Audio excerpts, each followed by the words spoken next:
Hi, everyone. Thank you for joining us today for our ISEP Current Student Panel. We're going to get started in just a few moments, but we would love to see where everyone is studying abroad. So if you want to drop in the chat where you're studying abroad, that would be awesome.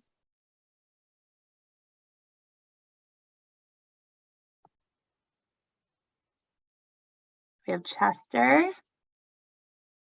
Spain. For everyone just now entering, we're going to get started in just a few moments.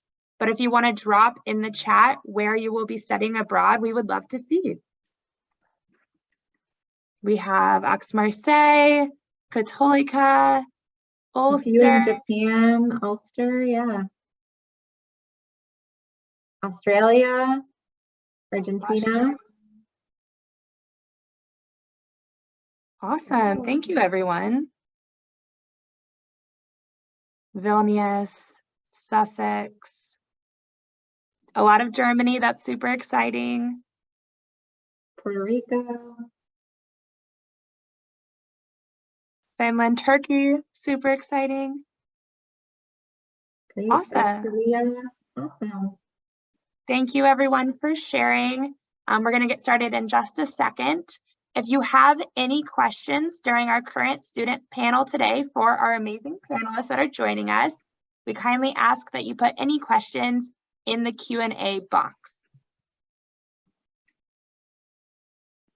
Okay, I think we can go ahead and get started. So hi, everyone. My name is Grace Glancy. A lot of you already know me. I am a Student Services Officer at ISEP Study Abroad for programs in continental Europe. And I am joined today by my colleagues Rachel and Jackie Langdon, as well as our amazing student panelists who we will introduce momentarily. But first, we are going to give some quick reminders on completing your acceptance package, as many of you are currently in the process of right now. So for all of our ISEP students, exchange and direct, your acceptance package is located in your ISEP dashboard in your acceptance package tab. You have 3 weeks from the time you receive your acceptance package to complete it. The deadline for completing your acceptance package is located in your acceptance package tab above all of your action items that you have to complete. For ISEP exchange students, you have 3 main sections that you need to complete: your student contract, your medical form, and your acceptance payment. For ISEP direct students, you have 4 main sections that you need to complete in order to complete your acceptance package: student contract, medical form, program deposit, and you must enroll in your ISEP insurance. So now we will go into each of the remaining action items. So the first one, as I mentioned, is the student contract. So you have 3 tabs of your student contract. The first one is going to be program information. So the first page, program information, contains important information on your program start and end dates, housing benefits, and meal benefits, if applicable, that are included in your program. We kindly ask that you thoroughly read through all of this information and follow all directions that you receive, both within your acceptance package, as well as emails from your host ISEP coordinator, in order to secure your housing and prepare for your arrival. The second tab is your contract of participation, which contains important information from both your host university and ISEP. We kindly ask that you review your ISEP conditions of placement as well in regards to the other information. And then the last tab is going to be your signature. So we kindly ask that after you thoroughly review the first 2 tabs, that you sign your contract to confirm that you have read and accepted the terms outlined in your acceptance package. So the next action item that you have to complete is your medical form. Please make sure to note any medical history and any medical needs that you require accommodation for while on program. If you have any questions regarding the medical accommodations that you will need while on program, please reach out to your student services officer. Your student services officer's contact information is on your ISEP dashboard homepage. For ISEP exchange students, your acceptance will only be processed once you complete your acceptance payment. You will complete your acceptance payment in your Invoices tab on your ISEP dashboard. For ISEP direct students, your acceptance will only be processed once you complete your program deposit, which is located in your Invoices tab on your ISEP dashboard. Additionally, for direct students, you must enroll in your ISEP insurance before you are considered accepted. For exchange students, you will enroll and pay for your ISEP insurance after you are accepted. You must enroll in your ISEP insurance at least 45 days before the start of your program, or when you need to enroll in your ISEP insurance for your visa processes. Please keep in mind that many of your visa processes, depending on your host country, will require you to have proof of insurance. So you must enroll as soon as possible so you have your proof of insurance to submit with your visa application. Awesome. Well, thank you so much for listening to those reminders. And now I'm going to pass it on to today's moderator, Jackie Langdon. Hi, everybody. I'm Jackie Langdon. I'm the marketing manager at ISEP Study Abroad. Like Grace said, or that's on the slide, I studied abroad in Costa Rica. I went to the University of Kansas. I lived in San Jose, Costa Rica for 7 months, and I loved it so much that when I came back, I decided to pursue a career in study abroad. So I'm really looking forward to moderating today's panel as each of you prepare to go overseas. So let's go ahead and get to our panelists. So I'm going to have everybody unmute themselves for a moment who's a panelist and introduce themselves. Just maybe say where you're from, where you're studying abroad, and maybe what your major and or minors are. So why don't we go ahead and get started with Laura? Hello, I'm Laura. I'm from Germany. I'm studying at the Technical University in Dortmund, and there I'm studying teaching for vocational schools. My subjects are social pedagogy and Catholic religion, and I'm currently in Botswana at the University of Botswana in Gaborone. Thank you, Laura. We're going to keep going down that line on the left-hand side. So Autumn, do you want to introduce yourself? Hi, everybody. My name is Autumn Goff. I'm from Rennet College, and right now I'm studying abroad at La Universidad del Salvador in Buenos Aires, Argentina. And my majors are Spanish and Spanish education.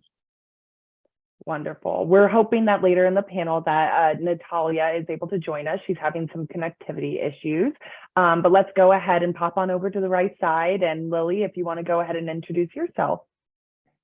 Hi, I'm Lily. I'm from home. I'm at the University of Chester, and my major is psychology, but I minor in forensics, and I'm studying in Milan at Cattolica, and I'm studying neuroscience and psychology. Thank you. Okay, let's go to Rosa. Hi everyone, I'm Rosa. I'm originally from the University of Eastern Finland, but at the moment I'm studying in the Nottingham Trent University in the UK, and I major in English literature. Thank you. And last but not least, Ikram. Hi everyone, I'm Ikram. I'm from Italy. I'm studying the Università Cattolica of Sacro Cuore, majoring in markets and business strategy. I'm currently in the Southwestern University in Texas, majoring in business and economy. Wonderful. Well, thank you to each of our panelists for joining us today. I know our students who are attending are very excited to hear from your perspective. We'll go ahead and get started with some questions that we have, but if anybody has any questions throughout the presentation, please feel free to enter them into the chat and we'll be reading them as we go along. So to get started, what is the #1 thing you recommend students do within their first week of arrival to get settled into their host sites? If anybody has an answer, they can go ahead and unmute, or I can call on whoever, but I just like to ask if anybody has something that comes to mind.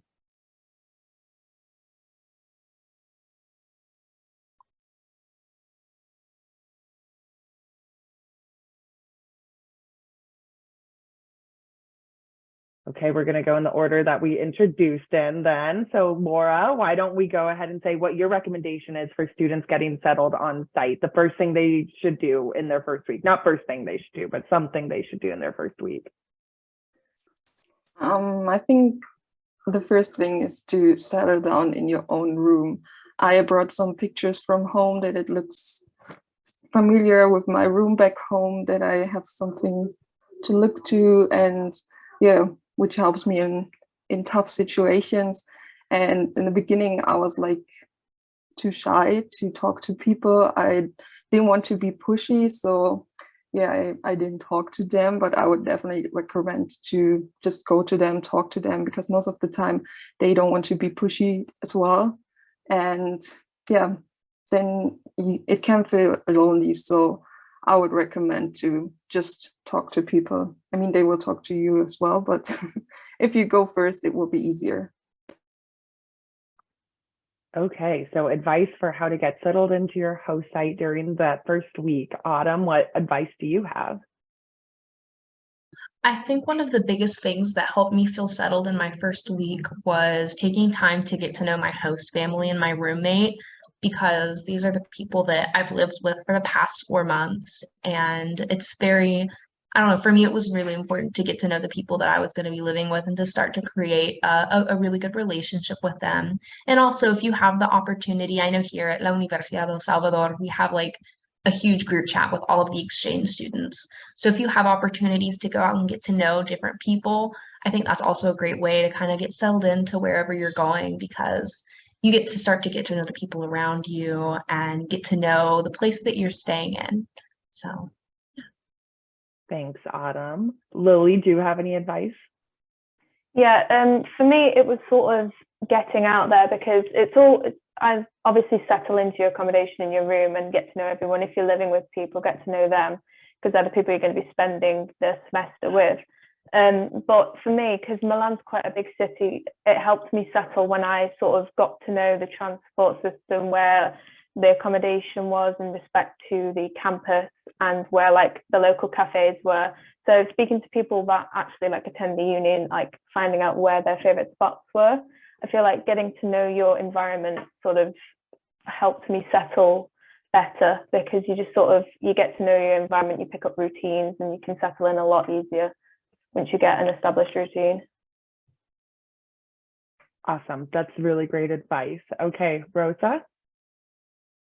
I actually had a very similar advice as Lily gave. I think it's a very good idea to get to know your surroundings, explore the city, explore the campus, find out the places that make you feel at home. For me, it was like parks and all the nature around me. I wanted to know where those are so I would feel more at home.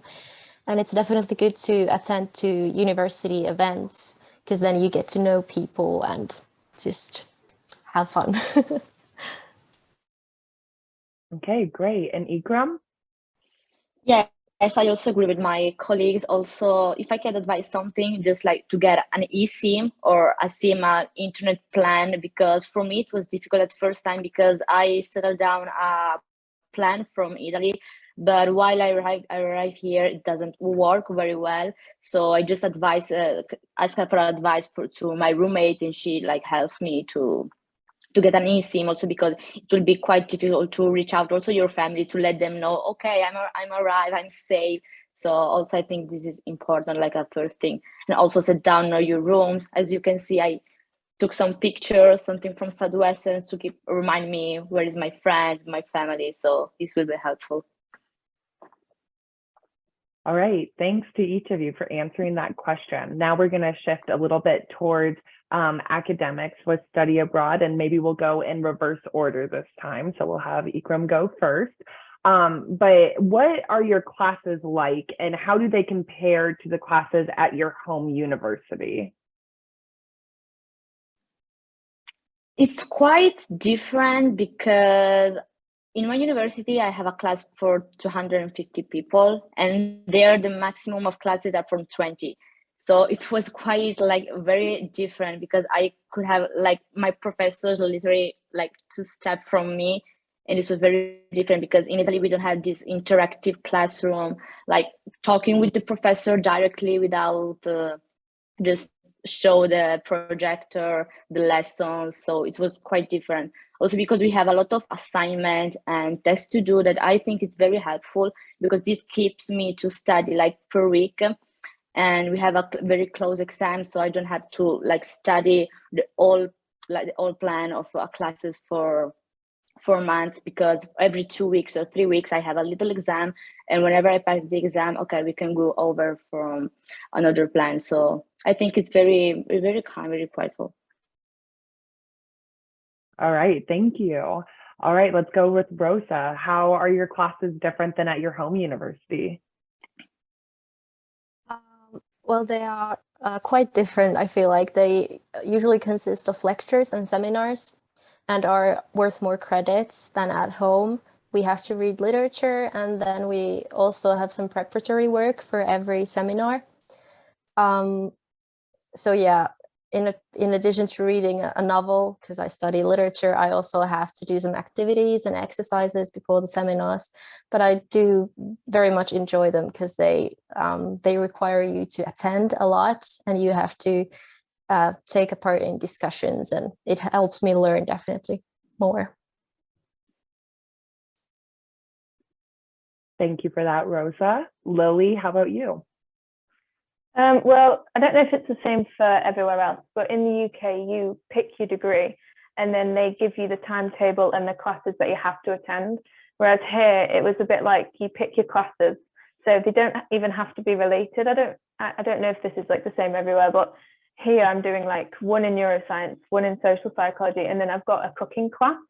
So it's like a bit of a diverse group of different classes that you can take here, whereas they're quite strict on what you can take at home. But I know some of my friends here that come from America, they have to have like certain classes to pass their semester at home, so they'll have to do certain credits and stuff. So I have to hit credits, but it doesn't matter what classes. So it's just a bit of a mix and match here compared to at home, where it's very strict. I can have sort of more flexibility of what I choose to study here, which I quite enjoy. Yeah, that sounds really fun. I wish I was taking a cooking class overseas right now. That sounds absolutely amazing. And the other classes too, but that sounds very fun. Okay, Autumn, how would you describe the differences in classes? So in the United States, we typically have a schedule where you have Tuesday, Thursday classes that meet for an hour and a half, or a Monday, Wednesday, Friday class that meets for an hour. At least that's how it is at my university. Here, we meet usually once a week for 3 hours, or twice a week for 3 hours. It really depends. For the classes that I'm taking with other Argentine students, I meet once a week for 3 hours. For specifically exchange students, I've taken 2 grammar classes that have met for 3 hours every other day. So Monday, Wednesday, or Tuesday, Thursday. And the coursework is about the same. I will say, if taking a language or taking a course in my second language has been a lot more difficult, but it's been in a good way. It's been a really great challenge that has helped me to better my abilities in the language. So That's great to hear. Language programs are near and dear to my heart, since that's what I did as well. But it definitely can be challenging, and it's a good to remind yourself that what you're doing is challenging, but it is so great to be able to look back and just be amazed by everything that you've accomplished in that time period. Okay, Laura, how about you? How are your classes different? They're totally different because they're in English, and I never studied in English before. My major is in German, so there was no opportunity to study in English, only if I'm reading literacy in English, but this is because I wanted to do it. So yeah, this is totally different, and I'm fortunate that I'm doing this semester mostly for my own experience, so I'm able to choose classes that are not available at my home university, so I'm really thankful for that. And the good thing is there are a lot of choices at the University of Botswana, so I'm doing things in adult and lifelong learning, in early childhood education, which is my favorite class, by the way, and also in theology and religious studies, which is totally interesting because religion is not a big topic in Germany anymore, but it's a big topic in Botswana and in every other African country. So it's really nice to see those things from a different point of view. Yeah, and it was really interesting at the beginning because from home I'm used to like a timetable which is already chosen for me, so I know exactly what I have to do, and here I could add and drop classes as I wanted to do. So yeah, this was kind of weird but also very interesting because I could choose myself. Okay, thank you guys so much. And I think we've been getting some questions coming into the chat. Yeah, we've got some good questions here in the chat. So the first one I just want to answer, this isn't really for our panelists, but I know a lot of people are asking about this. Some students in the chat were asking about opportunities to connect with other ISEP students who will be abroad when they are abroad. And in early December, you can expect that we'll send out our Connect with ISEP forms, where you'll be able to see all the other students going to your country, and everyone can share their social media, things like that. So you'll be able to connect with other students who will be abroad with you in advance, and start getting to know each other. So I wanted to answer that one. And then for our panelists, our first question is from Charlotte. What ways did you find effective to become less of an outsider in your host university and in your host country? Maybe we can have Rosa start with this. What do you think? Could you repeat the question? Yeah, what ways did you find effective to become less of an outsider in your host university and your host country? Like, how did you kind of integrate yourself into a local community? I think a big part was trying to like see the things that are very like part of the culture. Like I noticed that British people are very kind to each other, very polite. So I really tried to adapt to that. And of course, trying to be more social, because the best way to kind of meet people and to adapt to the place is to just be brave and start conversations with people, because that's how you make connections. Great. Anybody else?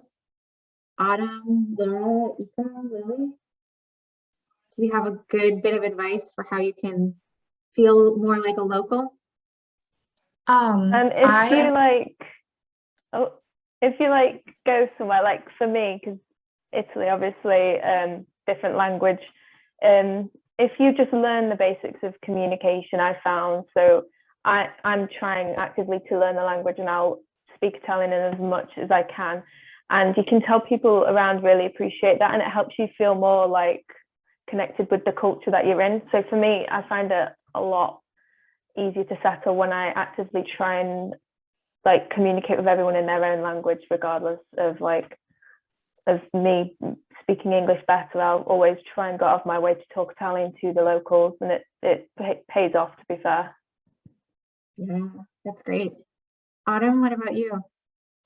Oh, yeah, I was just going to add basically the same things, trying to communicate in the language that you're studying or where you're living, what is the most prominent, but also something really effective for me was reaching out to my classmates that are from here, and making friends with the locals. I've gotten to experience so much of the culture and so much of the language through my friends and learning what they do here in their daily lives. Or I went to my first mate with all my friends here, which was awesome. Mate is a traditional Argentine tea that everyone drinks here, and a mate is essentially where you just go to a park and you drink mate together, and it was amazing.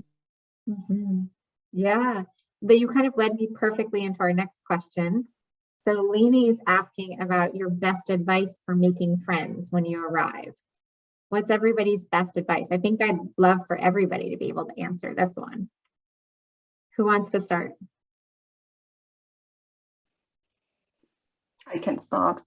I think the best way to make friends is to join events, because most of my friends I met at parties or festivals or like even events on campus. So it's easier to connect with them, and then you change numbers and then you make plans to meet on campus or just going for lunch. I think that's the easiest way. And also it was easy to connect with a girl on my floor, because when you see each other every day and you start greeting each other, then someday you start a conversation, and this is the best way to make friends, like just talk to them. I know it sounds easy, but it might be a bit harder. But yeah, if you just talk, and even if you might be weird or stuff like that, it's the best way to connect with people, to just talk to them. Great. We hear that a lot. Even if you're shy, remembering that other people are in the same situation, everybody's new there, everybody's looking to make a friend, and you have a lot to gain by putting yourself out there and taking a, in English we say a leap of faith, right? Pushing yourself to just get out there and try to say hi to somebody. Maybe what's also interesting is because I was too shy to talk, because sometimes I'm struggling with the language, but then I found out that also Botswanas are struggling with the language. So they actually wanted to approach me, but they were too shy to speak in English, because it's easier for them to speak in Setswana as it is for me to speak in German. So yeah, actually we both wanted to talk to each other, but we were both too shy. So we missed the first weeks, which is actually very sad. Anybody else want to share? Any other advice for making friends?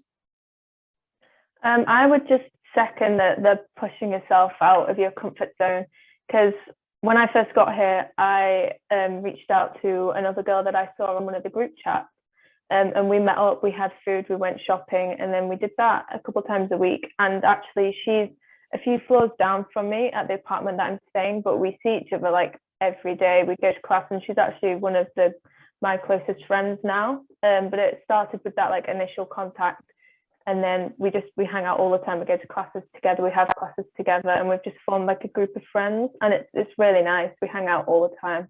So it's definitely about like reaching out and making that first step, especially because considering everyone's in the same environment, no one's come with anyone that they know more than likely. So it's just about establishing that friendship early on. Great. Okay, the next question is specifically for you, Ikram. We have another student who's going to be headed to Southwestern University and is also European. And they're really interested in your experience going from Europe to the United States. Can you talk a little bit about some of your biggest surprises so far, especially in terms of cultural differences or academic differences? Okay, the first thing that I remember so well is the air conditioning system, because it was a huge problem for me at the beginning, because there is this different detachment from outside and inside. So even though it was August and it were like 36 degrees, inside it was so cold. So everywhere I go, I had like just a sweater with me, because I can literally freezing, but it just take me like 2 or 3 weeks to get comfortable with it. But definitely, if you have to go somewhere for a shop, a grocery, take a sweater with you, because you really need it. Yeah. And especially in the whole southern United States, the difference between outside and inside temperature is going to be very, very yes, it was crazy at the beginning, but it just takes a few times just to get comfortable with it. And for academic difference, yeah, as I said before, just for the classes, because I'm not used to stay in a class with 20 people, because I'm from 250 people in Italy. And also the time, because here classes are for 1 hour and 15, and I have classes in Italy from 4 hours. So it's so easy for me to like attending a class, because an hour it passes so quickly. And for the environment here at Southwestern, I love it so much, because here in Texas, people are so warm, so friendly. I really love it, probably because it's a quite small university. So everyone is so friendly. Everyone wants to know you, to talk with you a little, even though like you just like walking in the campus and make eye contact with someone, they just say to you, hi, how are you? How was your day? So it's very beautiful. You can really like feel the familiarity to be in a college. So it's like a big family. I really love it. yeah, definitely you will enjoy your time here in the Southwest, and I can say it. That's great. Okay, we've got a lot of questions in the Q&A, so I'm going to start asking a lot quickly. Okay, what suggestions do you have for creating a positive experience with your roommate or apartment mate? Maybe we could have two of you respond to this. Does anybody have a good suggestion for roommates or apartment mates?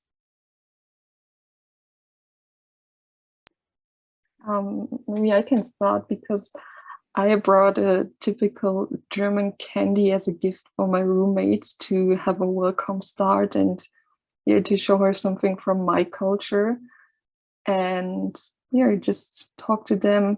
I mean, you're going to live together in a room, so you should get to know each other. But I think for a warm welcome, a little gift would be nice. Yeah, that's great. That's very sweet. Anybody else have a good bit of advice for creating a positive roommate experience? In my apartment, we've got there's 3 rooms and there's 2 people to a room, so there's 6 of us total, but it's quite a big space. But the first night we all got there, we all went out for food and then we went drinking, and it was just sort of like, because the people that you share with, the people that you go abroad with, they've got similar interests to you, like they like traveling, they're studying abroad for a reason. You already sort of have that like similarity where you can get on really well with them. Like everyone that I live with, we just get on so well. But I think going out, like the first night we got there and we all got to know each other really well, and because we're all from different backgrounds, like I'm sharing an apartment with somebody who's from Hawaii, 2 people that are from France, 2 people that are from America, and it's just like a really nice diverse group of people to talk to and just compare cultures to. It's just talking and going out. That's all you really needed to do to create like a positive environment.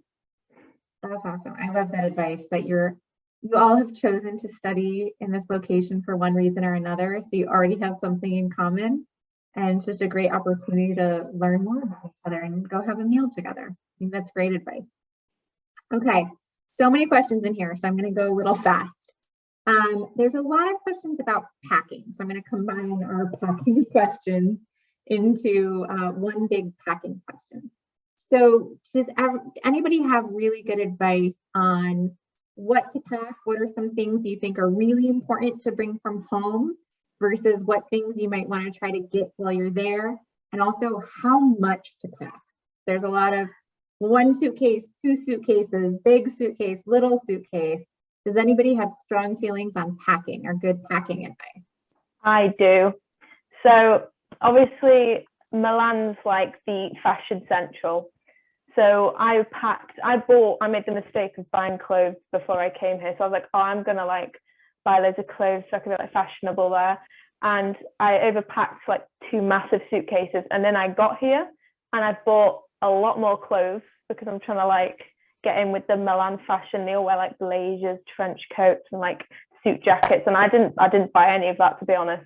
So I got here and I bought a load more clothes, and now I'm like, how am I going to transport all this back? So I really regret buying the clothes before I got here and like packing so much. So what I would suggest is don't overpack and like just bring the basics, and then sort of try and expand like your wardrobe when you get here, and buy like shampoos and conditioners when you get here to like leave more room, because like 2 massive suitcases and a hand luggage was a bit of a stretch for me. So I'd just make sure you don't overpack too much, because I had a tendency to overthink when I was packing as well. Yeah. Ikram, it sounds like your packing advice is pack layers, pack for warm, pack for cold, pack for every temperature. Yes, in fact, I was experiencing, okay, I will just be in Texas. It's so hot. I don't need nothing to like cover myself so much, but I didn't notice that there is the air conditioning. So this was my mistake. But also before I pack it, I just like look to internet, like what is the common degrees during autumn, during winter. So I think it will a good advice. It would be like just search on internet what is the typical like weather during the month that you have to spend there, and also to remember if you have to do a trip or not. Because I'm here in Texas for 6 months, but I also want to go to New York, so I have to have my clothes for being here in Texas, and also if I want to go to New York, since it's very very cold since here. Yeah, that's great. I think I love the idea of doing research on where you're going. I think in addition to researching the temperature, sometimes Yeah. it's helpful to research the style too. Like, are you going to a place where people typically dress more formally, more informally, right? Like on campuses in the United States, we often see people dress quite informally, and that's not necessarily true in Europe. People are not Yes, in necessarily fact, dressed informally.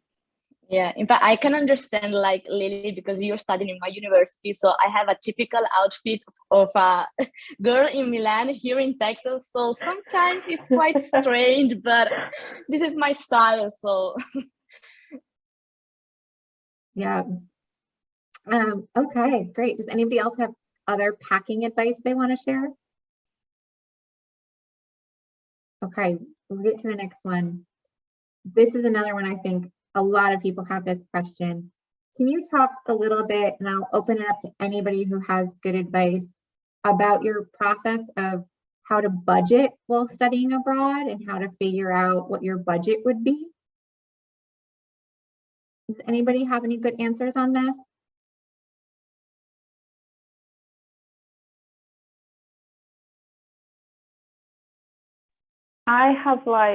I created a spreadsheet before I came. So I put, because in the UK we get a student loan.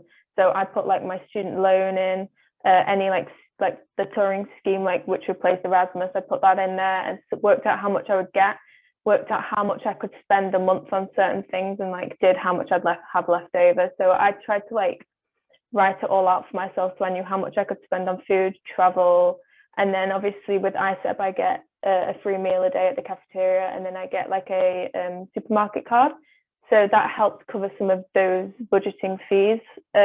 But yeah, I just sort of worked out how much I could spend a month, and like I'm trying to cap myself because obviously Milan's quite an expensive city, as most cities are.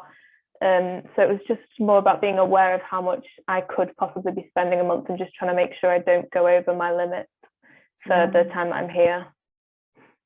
Yeah, I think that's great advice in terms of thinking about what your ISEP benefits are going to cover, what you need to cover personally, and break it into categories and try to figure out how much am I going to spend on going out in my host city, how much am I going to spend on travel, all of that, and kind of setting things out that way. I think that's great advice.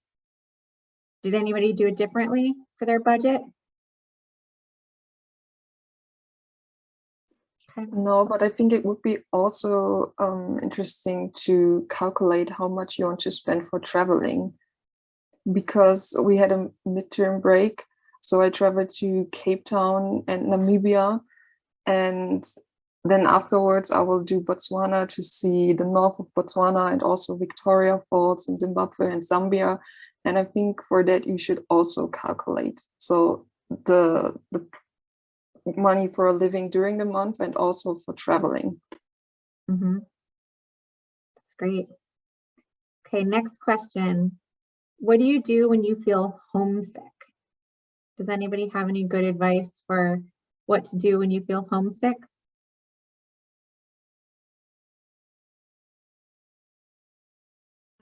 I think for me, what helped a lot was to, because I live in a hall, so I can always hang out with other international students there. So I usually just went and hung out with someone, because it really helps you to put your mind off missing home. I mean, it's not bad to miss home. You can call your parents or your friends anytime you want, but it's still good to try not to worry about that too much and just try to find out some other things to do. Great. Did you have something you wanted to say?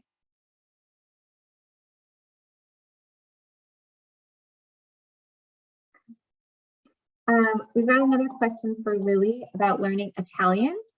So this student is also going to be going to Italy. They said they're doing the 2-week intensive course, but they're not sure how much they'll learn, and they want to be able to communicate with locals. What advice do you have about learning Italian? So I didn't do the 2-week intensive course, but I know people that have, and quite a lot of people have done it. And some people are carrying it on through the semester. They said they've learned quite a lot through that. But personally, the way that I'm learning is like I did the basics on like Duolingo and all that. So I had like some foundations, but I like sort of I'll sit there at a table when I'm like trying to pay a bill or something, and I'll be like, how do I say this? And then I'll just read it out to like the waiter or something, and they'll either laugh at me or they'll understand me, and I'll be like, oh yes, I said something right. So it's more about practicing than being taught for me. Like there's only so much you can do online and memorize, but you have to put it into practice. So I didn't start learning properly until I actually got here. And then when you're surrounded by like signs in Italian, and like in the metro, they speak in Italian over like the radio, you just sort of absorb the language. That's how I did it. I just sort of started understanding what everyone was saying, picking up on phrases that I'd already heard or read somewhere. And then I sort of just started being able to piece it together. And then with the help of like Google Translate in like restaurants or at cafes, or even like I've got some friends here that are on some of my classes that are actually Italian, and I've been out with them and stuff, and I will ask them questions, or I will try and they'll like push me out. Like if we go to a restaurant, they'll be like, oh, you order this for us and you try your Italian, and they'll like correct me and they'll help me. So it's about making friends with people that can speak Italian and sort of pushing yourself to try and put your Italian to use rather than just reading it and like hoping you can say it right. Great, that's great. Okay, next question is for anybody who wants to take it, I can pick some folks. What's the hardest adjustment you've had to make, and what advice would you give to other students to help them make that adjustment a bit easier? Anybody have one?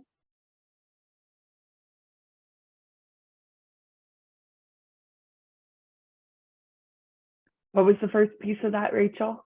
The hardest adjustment you've had to make as you transitioned to your host country and your host culture? I have one. So basically, like sometimes it happened that, I don't know, like during a lunch or something like that, maybe I have like some slice of pizza and I want just like to share with my friend, no? And I just like asked her to, come on, just give it the last slice. And after a couple of times, she said to me, like, even though it's in a kind of way that I just like shared my slice of pizza with her, they just like seems it's like something of pressure, if I can say it. So she just like advised me, ask one time. If she said no, no. don't ask again and again. And I was like, okay, I get it. So this was kind of strange because in Italy it's like quietly normal. So yeah, another, yeah, come on. So that in a friendly way, not to pressure or to obligate you to do something. And yeah, this is what's kind of like strange because it's not make me feel bad, but just like, oh, maybe I did something wrong. But she just like explained me how it works, and then it's fine. Great. Anybody else have one? An obstacle they had to overcome? Okay. We have a specific question for Autumn from somebody going to Argentina. So this student is going to be going to Argentina next semester, and they're really curious about the economy and how you're finding prices and how expensive you find things or not expensive you find things. Yeah, so right now in Argentina, the economy is it's really fluctuating. I think my host mom told me that the rate of inflation is 6% a month here, which is it's really hard for the locals here. Things get really expensive, and I'm not sure where the student is traveling from, but like USD, for example, one USD dollar is about, there's like two different exchange rates here. This is like a loaded question. There's so much. So I'll try to like kind of combine it. There's two different exchange rates here. There's like the normal one and the blue dollar, which you can get at like Western Union or like a different place where you would exchange your money. So the normal dollar is like 150, 160 pesos right now or something. The blue dollar rate is 300 pesos. So it's a huge difference. So USD for me has been good here, but of course for the people that live here, it's really hard. But things have been going up since I got here by about 60 to 70 pesos. But for the most, like I can get a meal here for about, I would say $5 USD. So for me, personally, it's not super expensive. I'm not sure exactly what country you're coming from, so it would depend on the exchange rate. And of course, I have ISEP benefits here to help me with my meal planning and things like that. I get 2 meals a day for my host family, and then I get a stipend to go get lunch. In regards to just like kind of what I might call fun money, so going out on excursions or things, really things haven't been too expensive for me. The transportation here is really, really inexpensive. It's probably like 50 cents for me to go to, like, if I want to like take the bus somewhere. But yeah, I would take note of where the economy is and what the exchange rate is when you get here for the money that you want to spend on kind of fun things. And then if you are like using some of your money to go out and eat with friends and things like that, just what the exchange rate is. But yeah, the economy has been things are just steadily going up here, and the exchange rate is steadily like the weight of the US dollar is higher, but the weight of the peso is getting lower. And that's just a monthly thing. Yeah, I'd say, I mean, for myself, as somebody who spent a lot of years living in Argentina, if you're coming from the US, I think the dollar is getting a lot stronger, so you won't find prices to be very expensive. But I think it's important to be very sensitive to what local people are going through, because for them, if they're earning their money in pesos, prices are going up a lot every single month. So sometimes it's nice to not crowd the supermarket the first week of the month, because it's important for locals to be able to buy all their groceries in the beginning of the month when they're less expensive as opposed to the end of the month, things like that. So just trying to be sensitive to those things, but typically for a European or an American, you're not going to really experience it the way that locals would, because your currency is probably getting stronger against the Argentine peso. Okay, other questions that we have. Okay, one way for those of you who are studying a language that's not English, so this might really be for Autumn and Lily, any ways that you recommend avoiding resorting to English if you're speaking with other international students, so you can stay practicing the local language? Any advice on that? Yeah, so I feel like there's certain places that I've been to where it's usually like tourist areas. Like I went to Lake Como the other day, and I was in a cafe, and I tried to like order in Italian, but they're so used to getting like English and American tourists that they can tell when you're not Italian. So I try ordering in Italian, and they will speak back to me in English. They won't even give me a chance to like try and practice. And I just like, at that point, I'm like, I don't want to annoy them. I don't want them to like be waiting for me to try and like conjugate a sentence. So I'll talk English then. But in most cases, if I like make a mistake, I will just be like, 1 second, sorry, and then like translate and see if I can find something else. But you've just got to sort of push through until they understand what you're saying, and then for next time, oh, I have to say it like this. Or most of the time, most of the people you're trying to talk to in Italian will like help you along with it, which I find quite useful. So if I'm ordering something, they'll like correct my pronunciation, and that's how I've been learning so far. So I've not had any issues since I've started, just trying to push myself to use it as much as possible. Great. Go ahead. Thank you. I apologize. I just wanted to add on to what Lily said. I think that a lot of people, they're very excited when a lot of people are very excited to like speak English with you because they want to practice as well, which I don't think is like a horrible thing. Like sometimes it is good because people really do want to practice. And another thing is like I'm learning so much from the locals here because they'll correct my pronunciation, or they will give me a new word or a new phrase. A lot of times when I'm ordering food, I translate it directly from from English to Spanish. but there's different ways to say it in Spanish that might not have a direct translation. I translate it literally when there's phrases that are more local. And don't be afraid, because people are more than happy to help you, and it's never something that's embarrassing. It's never something where they're mean. People are so happy to help you because they're just happy that, to share language. I think that's such a big thing. People love that they get to communicate and they get to teach you their language, and it's never something that's hurtful or rude. People are just excited to help you. So don't feel embarrassed to put yourself out there and speak the language. People are happy to help you. Great. Okay, next question is going to be for Rosa and Lily. So this is a question about academic calendars in the United Kingdom in particular.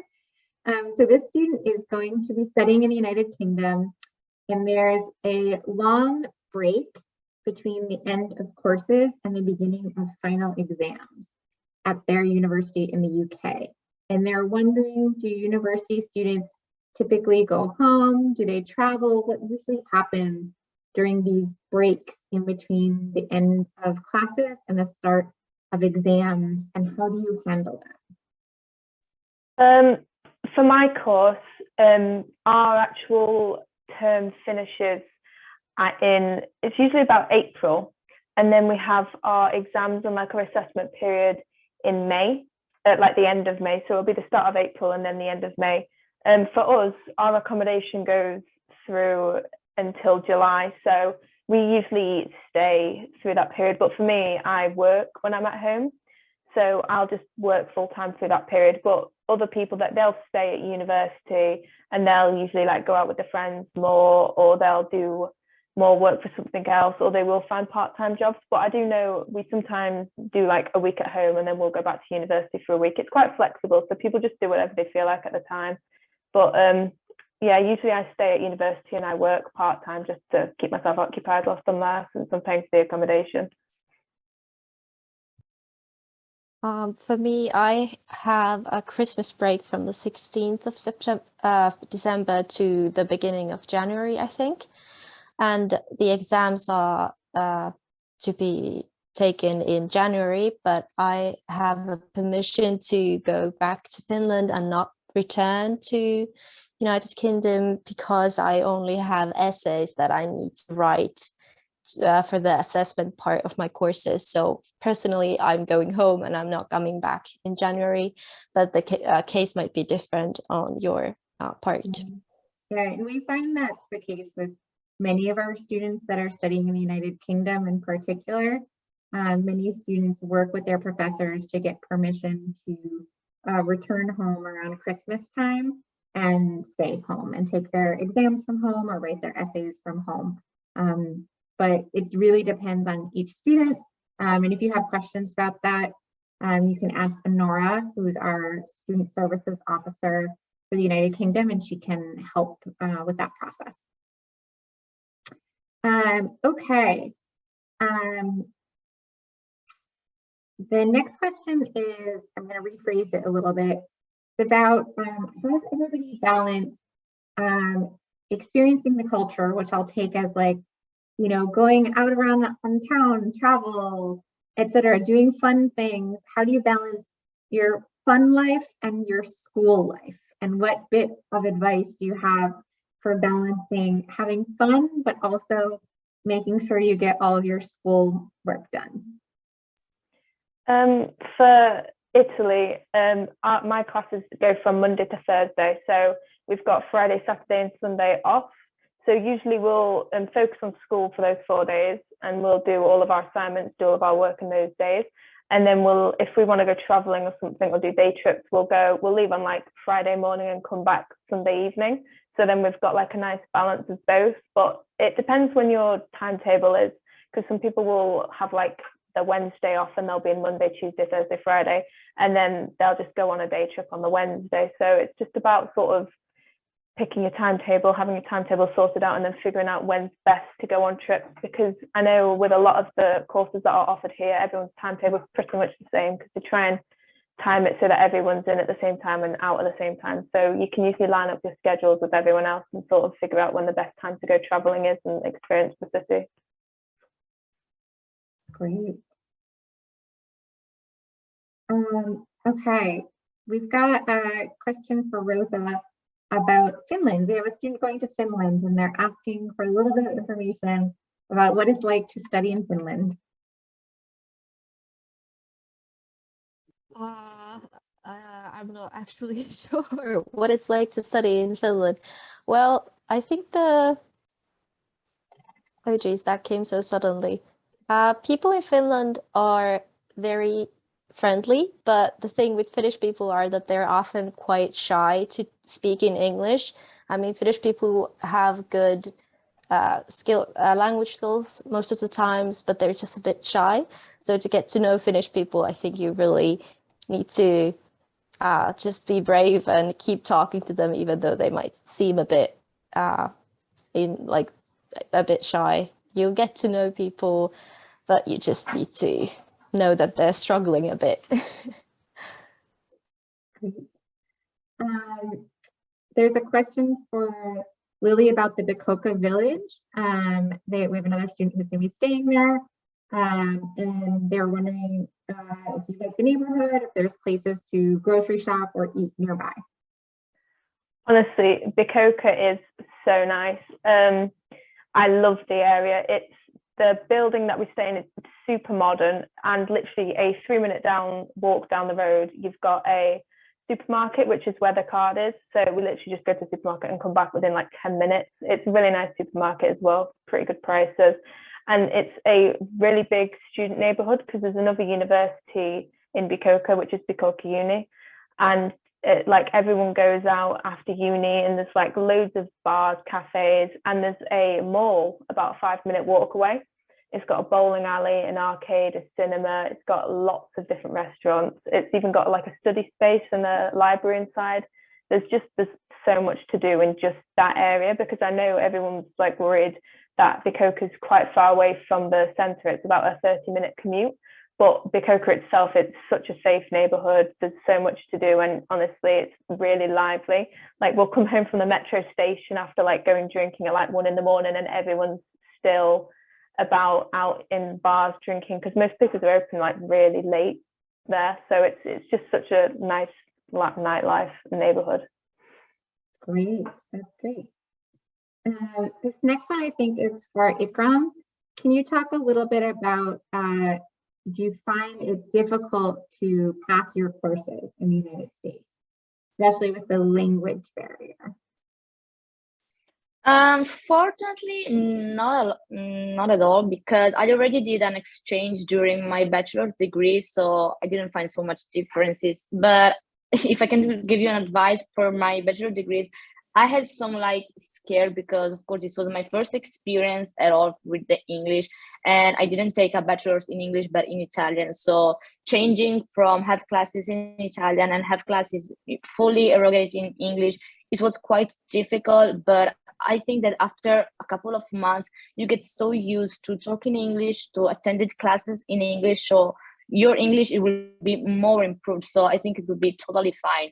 And of course, if I can advise you, maybe during this month, trying to, I don't know, like see more TV shows or movie in English. This is very, very helpful. If you just like use the subtitles and like notice some words that you don't know, so you can able to like note more words and just improve it.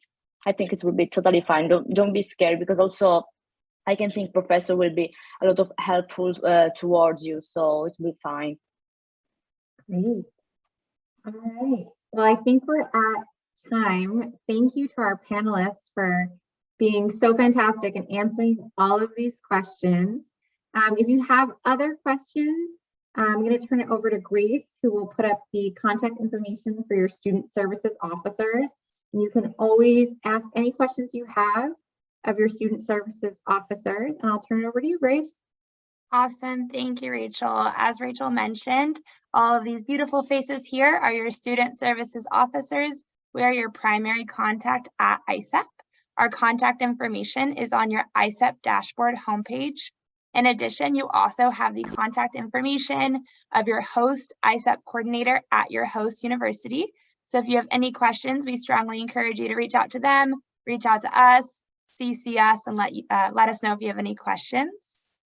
And additionally, We encourage you to connect with us. We are super excited to hear about your study abroad experience. Follow us on Instagram and TikTok at ISEP Study Abroad. Make sure to tag us in your content for an opportunity to be shared on our platforms. And like I said, please let us know if you have any more questions. Thank you so much to Rachel, to Jackie, and to all of our panelists for joining us today. Thanks, everybody. Thank you again to our panelists, and thank you for everybody who signed on to join us. Thank you, everyone. Have a great day, Thank you. everybody.